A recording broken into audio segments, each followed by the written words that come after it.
Irmãos, eu sei que nós não gostaríamos de chegar hoje, no dia de Pentecostes, em meio a esse quadro de pandemia que nós estamos vivendo. Mas eu quero hoje trazer uma linha de raciocínio que possa nos trazer um certo conforto em estarmos celebrando o Pentecostes nessa situação que estamos celebrando. Abra comigo, por favor, Evangelho de São Lucas, capítulo 12, versículo 49. Evangelho de São Lucas, capítulo 12, versículo 49.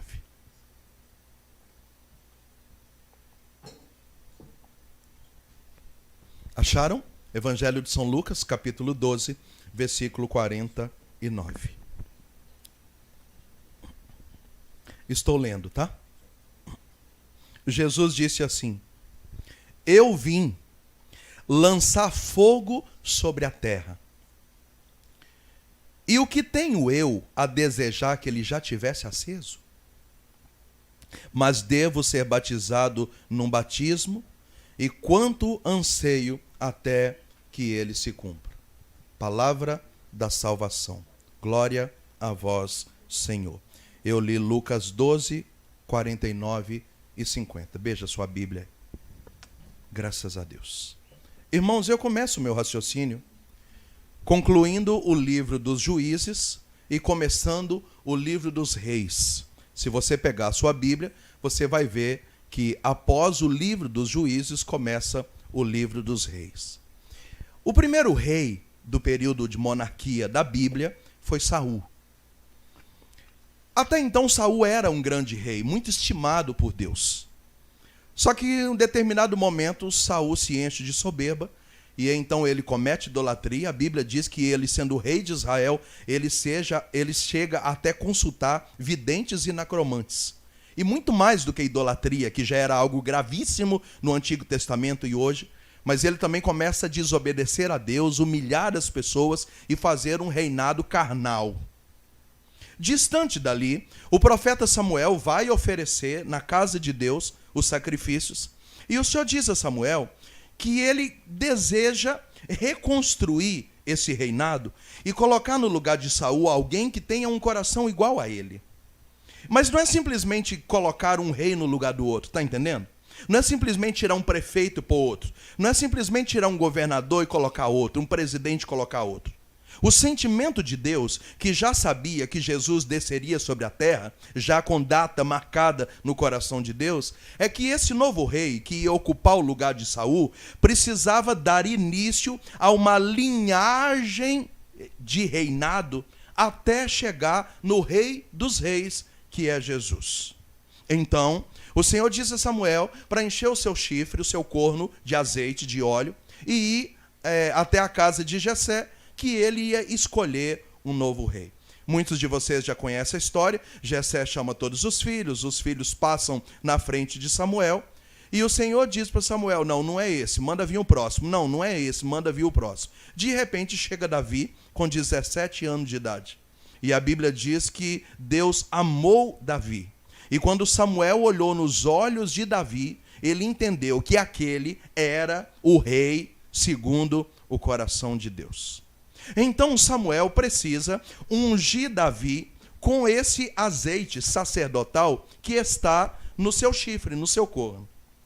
E se você estudar um pouquinho a Bíblia, você vai ver que essa unção se deu em 3 partes. Primeiro, a unção acontece dentro da sala da casa do pai, Jessé, de Davi, na frente dos seus irmãos. Depois Davi é levado em praça pública e derrama mais um pouco, e o Espírito desce sobre ele também. Depois Davi é introduzido dentro do templo. E ele é ungido pela 3ª vez. Então decora comigo. Primeiro, ele é ungido em casa. Segundo, ele é ungido em praça pública. Terceiro, ele é ungido dentro do templo, da casa de Deus. Só tem um detalhe. Se você lê na Bíblia a 3ª unção, que foi dentro da casa de Deus, a gente não vai encontrar nenhum feito extraordinário quando a unção foi dentro da casa de Deus. Se você ler a 2ª unção, que foi o derramamento do óleo, do azeite em praça pública, a gente não vai encontrar nenhum feito nesse derramamento de óleo em praça pública. Mas a Bíblia diz que no primeiro derramamento de óleo, que foi dentro da sala da casa do seu pai, na presença dos seus 7 irmãos, a unção que desceu sobre Davi foi tão extraordinária que o primeiro livro do profeta Samuel diz que o Espírito do Senhor, entrou em Davi. E entrou em Davi de uma tal forma que a Bíblia diz que nunca mais saiu. E é interessante que na idade adulta, Davi vai pecar. Você conhece a história. Ele comete um pecado duplo, Ele assassina Urias para ficar com a mulher de Urias. Então ele comete um assassinato e um adultério junto. E é nesse momento que ele compõe o Salmo 50, onde ele diz: eu já nasci culpado, a minha mãe já me gerou pecador, foi minha culpa. Então ele faz uma confissão pública, mas ele diz: o Senhor pode fazer comigo o que o Senhor quiser. Eu só te peço uma coisa, está no Salmo 50, não retireis de mim o vosso Santo Espírito. E ele foi ouvido. Por mais que Davi, na idade adulta, fez as suas lambanças, no final do seu reinado, esse Espírito Santo que entrou em Davi na casa do seu pai, na sala, na frente dos seus irmãos, nunca saiu de Davi. E é por isso que Davi foi um homem extraordinário. Dos 150 salmos, ele compôs 74. Davi foi um grande general, um grande rei, um grande governador, vencedor de mais de 20 batalhas bíblicas. Foi o homem que trouxe a Arca da Aliança de volta para Israel. Um homem espetacular, compositor, músico, ungido. Mas tudo isso que aconteceu em Davi, acompanha meu raciocínio, aconteceu porque o Espírito do Senhor foi derramado sobre Davi na sala da casa do seu pai. Volta a dizer, nos 3 momentos de unção sobre Davi. O terceiro, no templo, nada de extraordinário. O segundo, na praça pública, nada de extraordinário. Mas a primeira, que foi na casa do seu pai, o Espírito Santo desceu, entrou, penetrou em Davi e nunca mais saiu. Que conclusão eu tiro? Que Davi recebeu um Pentecostes domiciliar. Repete comigo isso. Pentecostes domiciliar. Se tiver alguém do seu lado, diga Pentecostes domiciliar. Eu repito, na terceira unção, no templo, a Bíblia não dá detalhes. Na segunda unção, na praça, a Bíblia não dá detalhes. Na primeira unção da casa, a Bíblia dá detalhes. A Bíblia diz que o Espírito do Senhor penetrou, e a unção foi tão grande que o óleo foi escorrendo pela barba de Davi e foi descendo sobre o manto. O Pentecostes aconteceu, não foi na terceira unção, nem na segunda, aconteceu na primeira, dentro da sala da casa do seu pai. Eu estou chamando aqui de um Pentecostes domiciliar. Quem está me entendendo, diga amém. Glória a Deus. O tempo passa. Nós vamos chegar agora numa outra figura, que é a Virgem Maria Imaculada. O anjo Gabriel visita Maria na sua casa. É momento de colher dela uma resposta. Ela sabe que ela vai dar o sim. O anjo já sabe que ela vai dar o sim. Deus já sabe que ela vai dar o sim. Mas ela faz a pergunta que todo mundo já conhece. Como se dará isso? Porque eu não conheço homem algum. E qual é a resposta do arcanjo Gabriel? O Espírito Santo descerá sobre ti. Quando a Virgem Maria abre a sua boca, então, com a garantia de que o Espírito Santo desceria ali na casa dela, sobre ela, ela abre a boca dizendo, então tudo bem, eis aqui a escrava do Senhor, faça sobre mim conforme a tua palavra. Quando Gabriel vai embora, ele acabou de presenciar um casamento espiritual. A partir de agora, a igreja vai chamar Nossa Senhora de a esposa do Espírito Santo. Por quê? Porque ela foi desposada por inteira. Acontece na sala da casa da Virgem Maria Imaculada um Pentecostes, assim como aconteceu na sala da casa de Davi. Você está me entendendo? Tanto é que Nossa Senhora é da linhagem de Davi, por isso linhagem davídica, e quando Jesus nascer, ele será chamado o filho de Davi, porque o Pentecostes, que acontece na sala da casa de Davi, que eu estou chamando de Pentecostes domiciliar, é o mesmo Pentecostes que vai acontecer na sala da casa da Virgem Maria Imaculada. A diferença é que Davi tinha 17 anos, a Virgem Maria tinha na casa de 12, 13, 14, mas é o mesmo Pentecostes. O arcanjo Gabriel sobe com o sim e deixa Nossa Senhora batizada no Espírito Santo. E, gente, é um Pentecostes, primeiro, domiciliar. Segundo, um Pentecostes antecipado. Porque se você fizer as contas do sim de Maria até o dia de hoje, Pentecostes, as contas são mais ou menos assim: 33 anos, 10 meses e 20 a 22 dias. Então, o Pentecostes só vai ser derramado no cenáculo daqui 33 anos, daqui 33 anos e 10 meses, daqui 33 anos, 10 meses e 20, 22 dias. Mas esse Pentecostes, ele se antecipa, e ele acontece na sala, na casa de Maria Imaculada. Ela recebe um Pentecostes antecipado, personalizado, individual, e repita comigo, domiciliar. Repete comigo, domiciliar. Diga se tem alguém aí perto de você, um Pentecostes domiciliar. Passa um pequenino tempo e nós temos um terceiro episódio. Eu acho que você já entendeu aonde que eu estou chegando, né? A Virgem Maria então sobe em Icaren, 590 metros acima do nível do mar. Por isso a Bíblia diz que ela sobe para uma região montanhosa, porque é uma rampa, é uma montanha. Estima-se que ela vai andar aí na casa de 136, 137 quilômetros. Quando ela chega lá, ela acha uma senhora que é sua prima grávida. O nome dessa senhora é Isabel. Quem estava no seio de Isabel era alguém muito importante. E por que esse ser, que nós já sabemos que é João Batista, era muito importante? Porque as profecias diziam que antes da vinda de Jesus, alguém viria aplanando o caminho, endireitando as veredas. Ou seja, a missão do filho de Maria, que é Jesus, dependia da missão do filho de Isabel, que é João Batista. Porque para que as profecias se cumprissem, alguém precisava fazer a preparação para o Messias vir. Então, muitas pessoas até dizem, eu já falei isso em outras pregações, não quero render esse assunto aqui, que Maria foi servir na casa de Isabel. Tá, mas a função de Maria na casa de Isabel não foi servir, não foi ser empregada. Maria foi na casa de Isabel porque ela tinha um compromisso com o filho de Isabel, porque o filho de Isabel não podia falhar.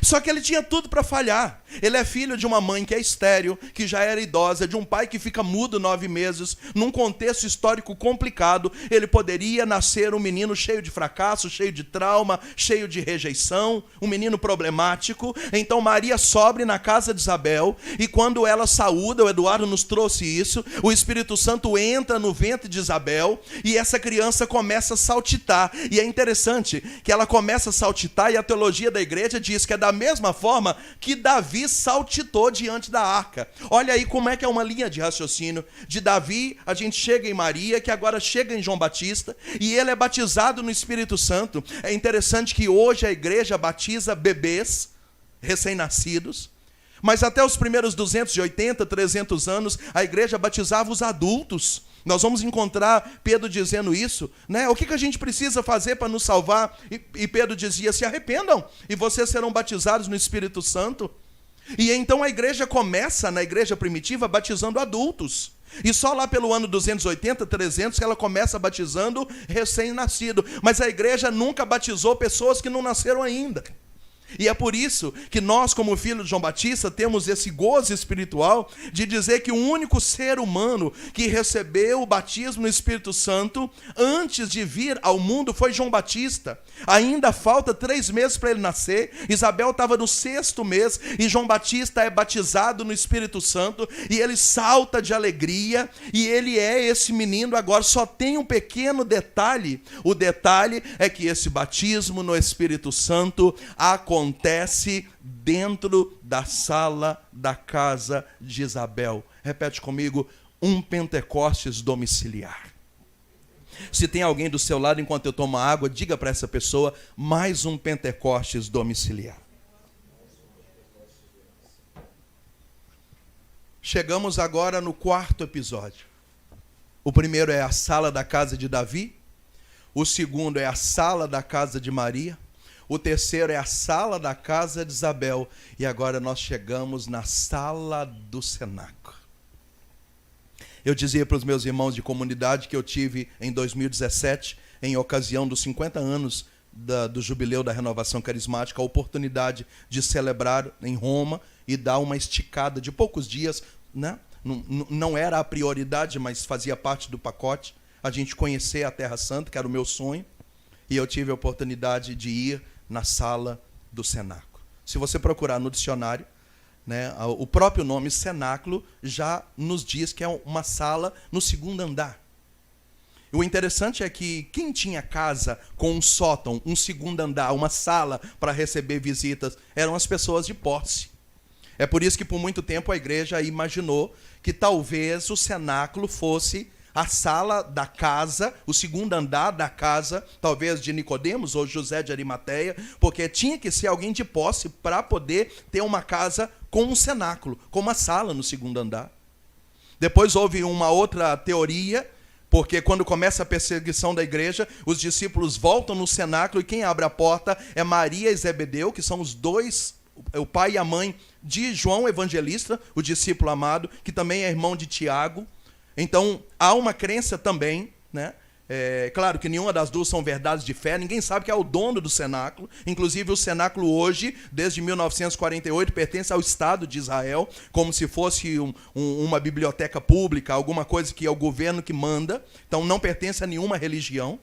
Mas há uma crença que esse cenáculo pode sim pertencer aos pais de João, o discípulo amado, ou à família de José de Arimateia ou Nicodemos. Mas o mais importante aqui não é saber de quem é o cenáculo. Importante é você saber que o cenáculo era uma sala. Acompanha comigo: sala da casa de Davi, sala da casa de Maria, sala da casa de Isabel. Agora a sala da casa que ninguém sabe de quem é. Só que essa sala fica no segundo andar. E Jesus escolheu essa sala para celebrar a ceia, e nessa sala chamada cenáculo, ele instituiu o sacramento da Eucaristia e do sacerdócio.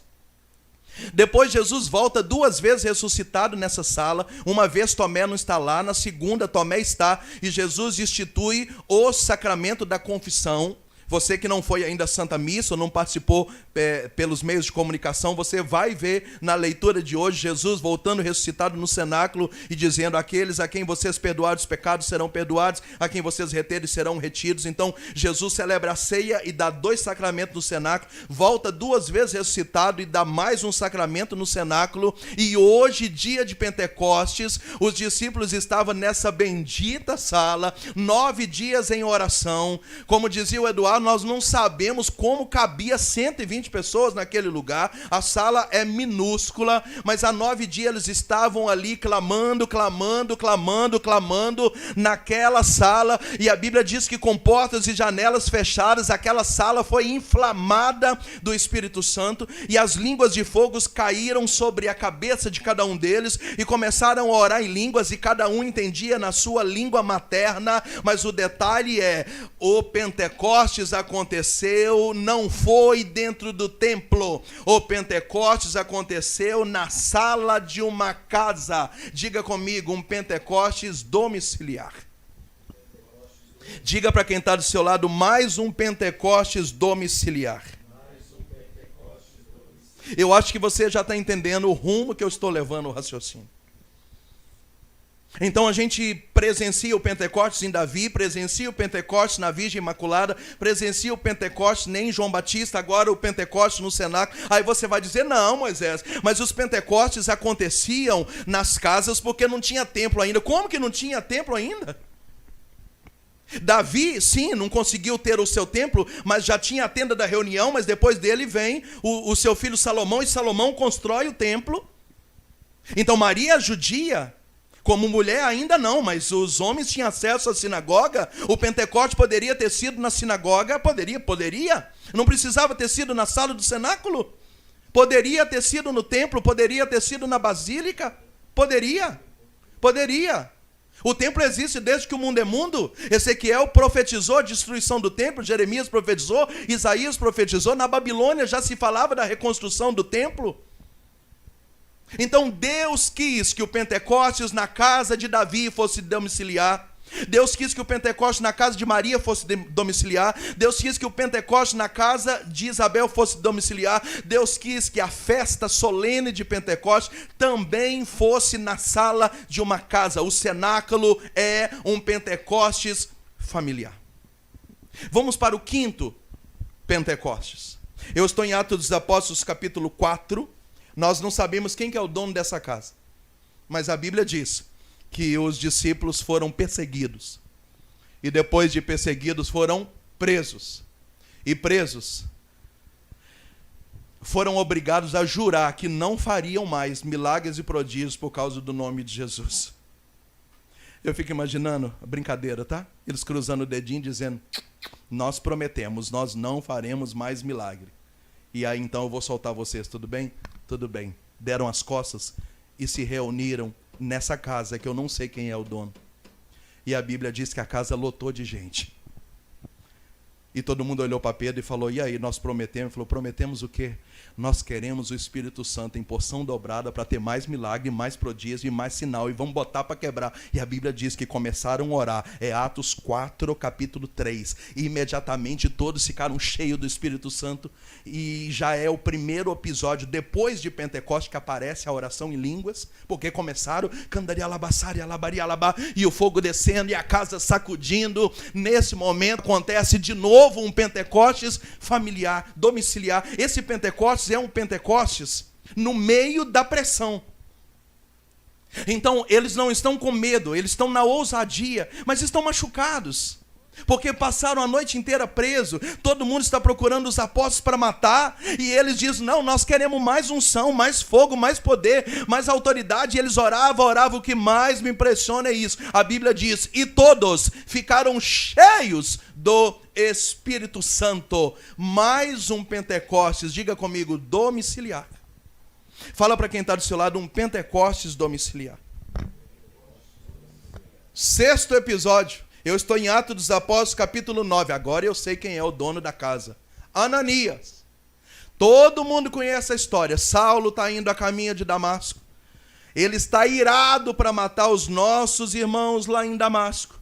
No meio do caminho ele escuta a voz: Saulo, Saulo, por que me persegues? Então ele cai, ele fica cego. E o Espírito Santo manda ele bater na casa de um sacerdote. O sacerdote coloca ele dentro da sala. E a Bíblia diz que Ananias coloca as mãos sobre a cabeça de Saulo e começa a pedir um Pentecostes naquele homem. Imagina comigo um cara extremamente racional, que falava 4 idiomas, o cara que é general, o cara que conhece a lei e a Torá de frente para trás, de trás para frente, o cara que tem sangue nos olhos. E agora esse cara está cego. Desculpa, ele é um moribundo, ele é um pobre coitado. E ele está na sala de uma casa. E o sacerdote põe a mão na cabeça dele e pede. A Bíblia diz que enquanto Ananias orava, o Espírito desceu em Saulo, as escamas caíram dos seus olhos e se levanta agora o maior pregador da história da humanidade, coluna da igreja, que é Paulo apóstolo. O cara é sobrenatural. E onde é que esse homem recebeu o Pentecostes? Domiciliar. Fala para quem está do seu lado, mais um Pentecostes domiciliar. E eu queria que você decorasse essa palavra, além de domicílio, sala. Porque Davi foi na sala, a Virgem Maria foi na sala. Alguns acham que o encontro de Isabel com Maria foi no meio do caminho, mas não foi. Foi dentro de casa, foi numa sala. O Pentecostes foi na sala do cenáculo. Nessa casa de Atos 4, reuniram na sala. E agora nós encontramos Saulo se transformando em Paulo na sala da casa de Ananias. Mais um só, para a gente fechar esse raciocínio, para continuar a pregação. Eu estou em Atos dos Apóstolos, capítulo 10, versículo 30. Agora eu também sei quem é o dono dessa casa. É um homem chamado Cornélio. Os apóstolos chegam na casa dele, já tem uma galera reunida. Sabe quando você marca tipo uma novena de Natal e você chega atrasado, já tem uma rodinha sentada? Só que quando os apóstolos chegaram, a galera chegou junto, porque o povo queria ver o pau cair a folha. Quando os apóstolos chegaram, a casa ficou pequena. E aí Cornélio chega emocionado para Pedro, Tiago e João e diz assim: há 4 dias, às 9 horas da manhã, eu estou orando, pedindo a Deus para ouvir a minha oração. E Pedro disse: Deus ouviu sua oração. Vamos começar a orar.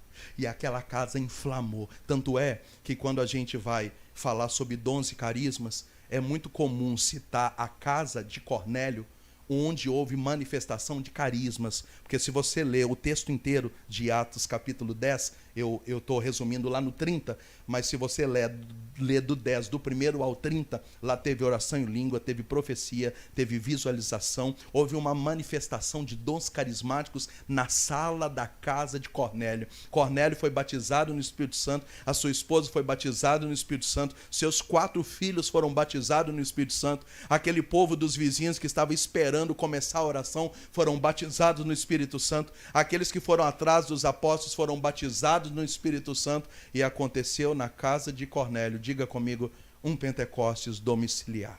Diga para quem está do seu lado aí na sua casa, um Pentecostes domiciliar. O próximo episódio é dia 31 de maio de 2020. Em meio à pandemia do coronavírus, nós estamos aqui no Brasil. Eu não sei aonde você está, eu estou no Brasil, em Minas Gerais. Nós gostaríamos de, nesse momento, estar na igreja. Se não fosse as missões canceladas, né? Nós já temos aí 2 meses e meio de missões canceladas. Era para eu estar pregando hoje um Pentecostes em São Paulo, junto com mais outros pregadores. Um Pentecostes muito... havia uma expectativa muito grande desse evento. Era um lugar que há muito tempo eu não pregava. E nós estaríamos hoje, e não só eu, meus irmãos de comunidade pregariam Pentecostes em outros estados, nós nos espalharíamos pelo Brasil pregando, assim como músicos, pregadores, padres do Brasil inteiro. Eu estou falando de Brasil porque eu estou no Brasil. Então, as igrejas, os ginásios, os estádios, os salões iam se encher, os galpões, as comunidades iam se encher em tudo quanto é lugar para fazer a experiência do Pentecoste presencial. Nós gostaríamos que esse Pentecostes hoje fosse no templo, ou quem sabe em praça pública. Quando a gente vai pregar muito para o norte, para o nordeste, às vezes as igrejas são pequenas, as pessoas colocam a tenda no meio da praça. É muito comum a gente pregar em praça pública, como foi a unção de Davi.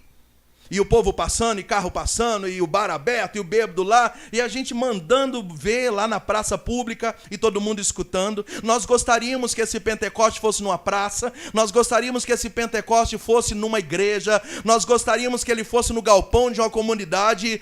Não posso dizer que quis Deus, que não é vontade de Deus essa pandemia. Eu posso dizer que Deus está hoje nos dando a oportunidade de viver um Pentecostes domiciliar também.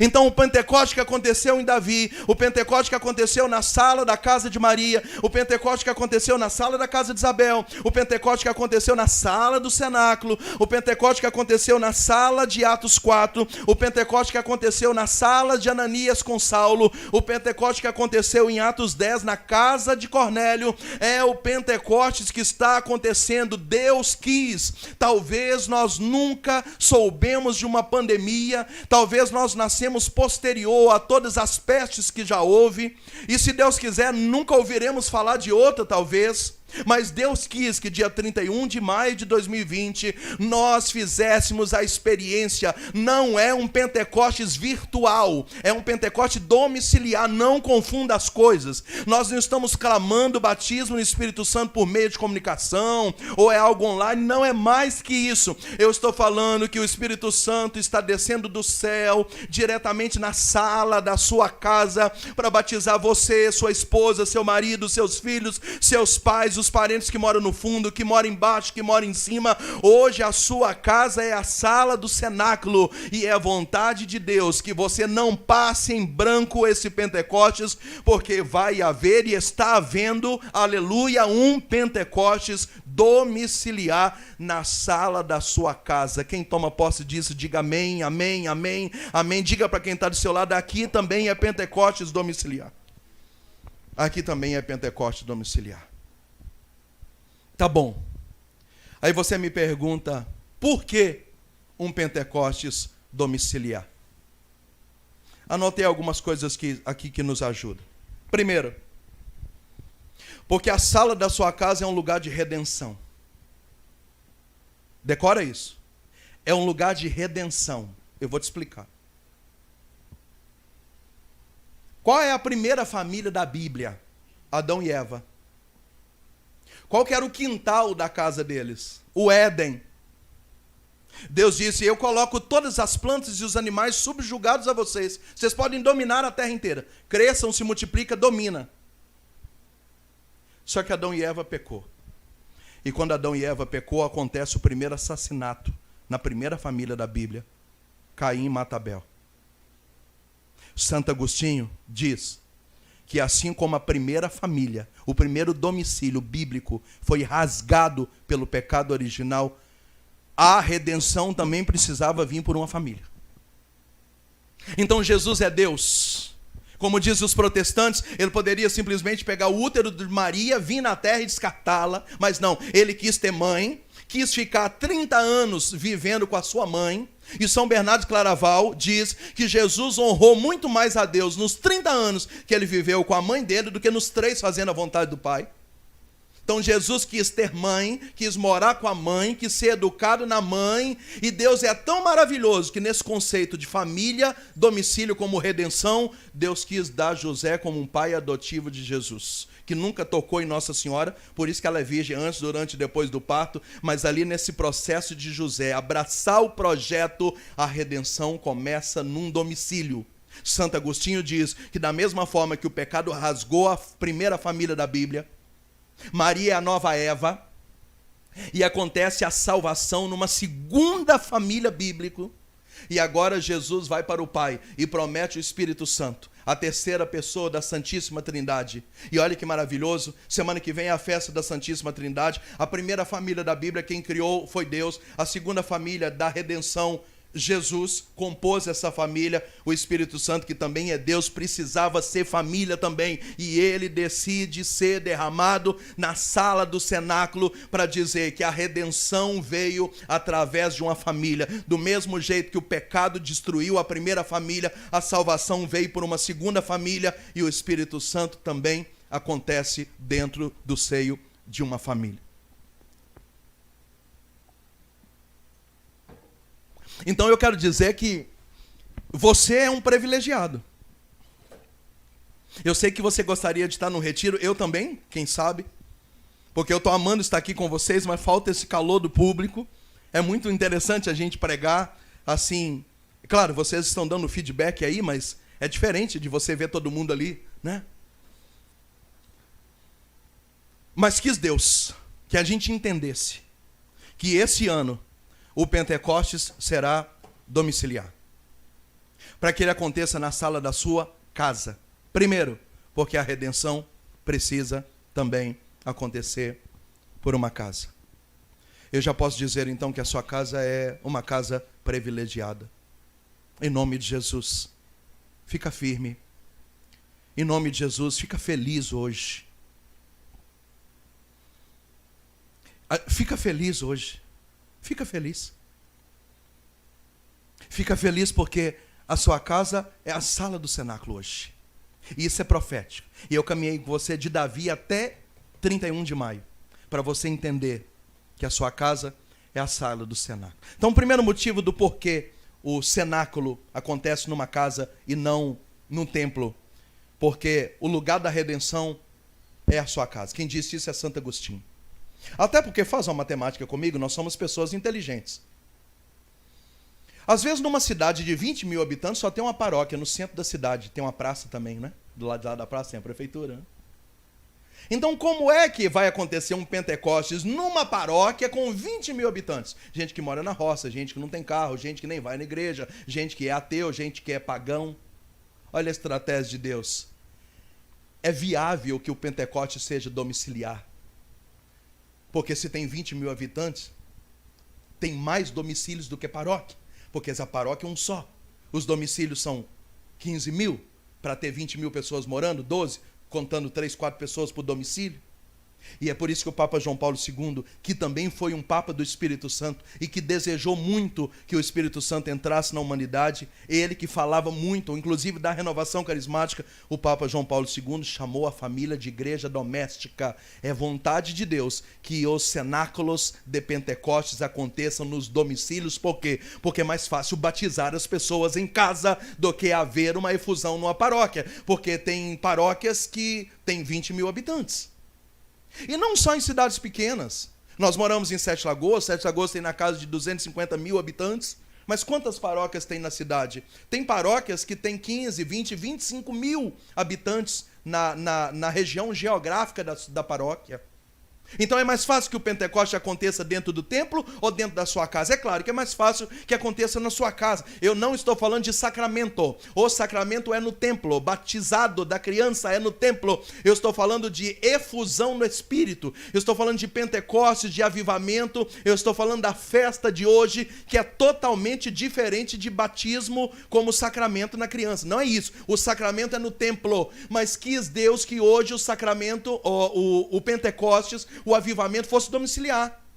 Porque Deus quer pegar as famílias e pegar, e pega um, e como a luz chega, a treva vai embora, e é um processo como um vírus que vai contaminando, um passa para o outro passa para o outro. Então se Deus trabalhar na unção do Espírito numa pessoa daquela casa, e ali mora 4, 5, um vai pegando o outro, que vai pegando o outro, que tem um primo na rua de trás, que vai pegando, gente, isso é profético. Volto a dizer, nós não gostaríamos de estar nessa pandemia, nesse caos, nós não gostaríamos de viver Pentecostes assim, mas Deus está nos permitindo entender que a sala do cenáculo como domicílio, para nós nesse momento, é de suma importância, assim como a casa de Deus. Eu espero que você esteja entendendo o meu raciocínio.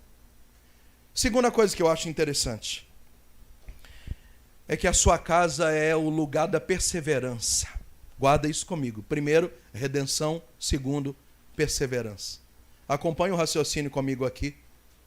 Quanto tempo que Davi teve que perseverar até receber o Espírito? 17 anos. Próximo Pentecoste, Maria, 12, 13, 14 anos, teve que perseverar. Ficou ali cumprindo a lei, esperando. E João Batista? Recebe no 6º mês, depois vai para o deserto e espera em torno de 27, 28 anos para poder começar o seu ministério. E no cenáculo, quanto tempo que tiveram que ficar perseverando? 9 dias, porque o Espírito Santo veio no 10º. Nesse Atos 4 eu não sei, mas na casa de Ananias, quanto tempo Ananias esperou por Saulo? E quanto tempo Saulo matou pessoas? Inclusive, foi ele que ordenou a morte de Estevão. Quanto que ele massacrou cristãos antes de chegar no dia do seu Pentecostes. E na casa de Cornélio, ele já abre a fala dizendo, tem 4 dias que eu estou aqui rezando, ansioso, esperando esse dia. Gente, por que o Pentecostes acontece no domicílio? Porque a sua casa é o lugar da perseverança. A gente luta, e aí nasce o filho, e você vai perseverando, e vai educando, e vai aprendendo a amar, e vai alinhando as diferenças, e vai alinhando as diferenças quando chega a adolescência, e vai alinhando quando chega a idade adulta, quando os filhos querem casar. E casamento é assim, começa aquela paixão avassaladora, aquela lua de mel, mas você vai perseverando, os dois vão se encontrando, vão se descobrindo, vai aparecendo os defeitos, vocês vão aprendendo a brigar, se perdoar, recomeçar, chamar para conversar. A sua casa é o lugar da perseverança. Moisés, a minha paróquia não é o lugar da perseverança? Mas quando alguém enche o seu saco na paróquia, você vai à missa em outro lugar. E a sua casa, você faz o quê? Então, quando alguém talha o seu sangue na paróquia, você muda de paróquia. Quando um padre fala uma coisa que você não gosta, você passa a seguir um outro. Quando um pregador fala uma coisa que não é o que você concorda, você passa a assistir outra. Mas a sua família, você não troca de família, porque você não pode trocar de família. Então você tem que perseverar. Ali você tem que aprender e continuar. Por quê? Porque a família é o lugar da perseverança. E o exemplo desses Pentecostes domiciliares é que eles exigiram das pessoas um processo de perseverança. Gente, que maravilha. A sua casa é teologia pura. Grandes pregações que eu fiz e que marcaram a história das pessoas foram tiradas da sala da minha casa. Sabe aquela pregação que a pessoa pergunta quanto tempo você ficou no Santíssimo para montar essa pregação? Eu fiz pregações quando as minhas filhas eram pequenas, que elas nasceram comigo brincando de boneca. E pregações que arrebentaram e que mudaram a vida de muita gente, porque eu tive que entender, na perseverança, o que era Pentecostes domiciliar. Uma terceira coisa: primeira, redenção; segunda, perseverança. Terceiro, a sua casa é um centro de treinamento. Por que é um centro de treinamento? Porque na igreja você pode esconder quem você é, na sua casa não. Então na igreja você pode ser educado, na igreja você pode tratar todo mundo bem, na igreja você pode ser gentil, na igreja você pode ser cheiroso, mas aonde é o quartel militar? É a sua casa, porque lá você acorda, lá você convive, lá você deita, lá você tem obrigação de exercitar seu caráter, lá você tem obrigação de exercitar os dons, lá você tem obrigação de exercitar suas virtudes, lá você tem obrigação de exercitar os dons carismáticos, lá você tem obrigação de ter boas maneiras, lá você tem obrigação de dar testemunho. Então, eu acredito que a igreja é o lugar do abastecimento, a igreja é o lugar da congregação, a igreja é o lugar do sacrifício, a igreja é o lugar do sacramento, mas o centro de treinamento é na sua casa, até porque às vezes você vai na igreja uma vez por semana, quem sabe lá duas, mas ainda que você vá todo dia, você vai por uma hora e meia, mas você passa 95% do seu tempo convivendo mais com a sua família, com a sua casa, do que na casa de Deus. Não existe treinamento de quartel dessa forma. Precisa ser presencial. Então por que é mais fácil o Pentecoste ser na sua casa? Porque o Espírito Santo precisa treinar você em tudo isso, nos dons, nos carismas, nas virtudes, no seu caráter, na sua personalidade, naquilo que você é. Aqui não tem coré-coré. Na sua casa você é obrigado a ser quem você é. Não tem máscara, não tem como você mentir. E quartel é assim. Eu tive a oportunidade de fazer o treinamento por 2 meses e meio para ver na minha época se eu ia ou não pegar o exército, porque tinha chegado na minha cidade um negócio chamado NPOR. Quem formava o 2º grau na casa dos 17 anos tinha um privilégio de não servir apenas por servir, mas poderia servir num outro tipo meio que de elite, podendo ser oficial depois por 4 anos. Mas uma bateria de 200 e tantas pessoas, eu cheguei até 18, em 18 eu fui eliminado, mas eu convivi 2 meses e meio, indo todo dia para o quartel, e passando por um processo de treinamento e seleção, treinamento e seleção. É isso que é a sua casa, é treinamento, é seleção, é treinamento, é seleção. Então na sua casa acontece redenção, na sua casa acontece perseverança, na sua casa acontece treinamento. Desculpa, eu sei muito bem a importância da sua paróquia, mas eu quero dizer que esse avivamento começa da sua casa para a sua paróquia e não da paróquia para casa. Então o avivamento é de casa para a igreja e não da igreja para casa. Lá você vai como um poço de gasolina para poder transbordar, não é isso que estamos falando desde cedo? Mas aonde você usa esse transbordamento? É em casa, para resolver as coisas, para resolver os conflitos, para conversar com as pessoas, para tomar decisões. E quando você sente que você está vazio, você vai na casa de Deus e enche até transbordar e volta. A igreja é o poço de gasolina que te abastece, mas o centro de treinamento, o campo de guerra, é domiciliar. Por isso que Deus quis que o Pentecostes acontecesse a domicílio. Quarta coisa: a sua casa é o lugar da intimidade. A primeira que eu falei, redenção. Segundo, perseverança. Terceiro, centro de treinamento. 4, intimidade. E quando eu falo de intimidade, é simples. Os discípulos perguntaram: mestre, ensina a gente a rezar. E Jesus falou: eu vou ensinar vocês 2 coisas. Primeiro, Jesus ensinou o Pai Nosso, está na Bíblia escrito. E a segunda coisa é: entra no quarto de vocês. Entra no quarto de vocês. Fecha a porta. E ora, porque o Pai que está no céu, Ele vai ouvir vocês. A sua casa é o lugar que você chora. Porque na paróquia, hoje em dia, você não pode nem chorar, que alguém já te abraça, já mete a mão na sua cabeça, já te traz um lencinho. Você não pode nem estragar a maquiagem. Então, você fica o tempo inteiro lutando para não chorar. A sua casa não tem isso. Você tranca a porta. A sua casa é o lugar da intimidade. A sua casa é o lugar onde Deus fala com você lavando louça. A sua casa é o lugar que Deus fala com você na madrugada quando o bebê chora com cólica. Na sua casa, você aprende Deus falando através da conduta do seu pet. Você consegue ouvir Deus falando no que você está ouvindo dos vizinhos. A sua casa é o lugar da intimidade. Nem sempre a paróquia é o lugar da intimidade, mas a sua casa é. Na sua casa você pode colocar bermuda e chinelo, e ali, na sua particularidade, Deus também fala com você. Eu queria que você entendesse a profundidade do que eu estou falando. É muito forte isso. É muito forte isso. Muito forte. Então a sua casa também é o lugar da adoração.